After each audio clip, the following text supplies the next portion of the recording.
there many over the years. I've been there many times. I appreciate the question, and let me just say this: I take responsibility for trusting the word of a neighborhood salon that I've been to over the years many times, and that when they said, well, we're able to accommodate people one person at a time, and that we can set up that time, I trusted that. As it turns out, it was a setup. So I take responsibility for falling for a setup.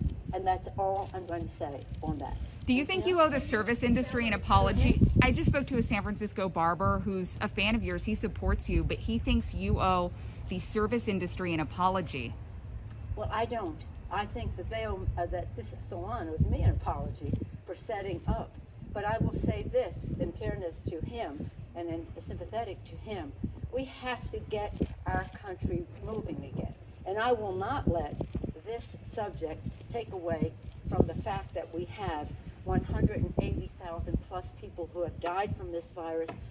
Since we passed the bill, more than half of those people have died since we passed the legislation.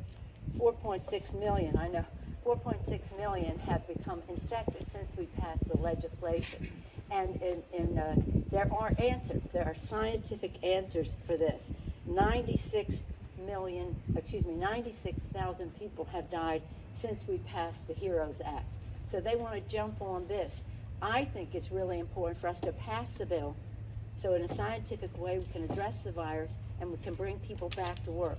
I have been inundated by people who are in the hair service industry saying, thank you for calling attention to this.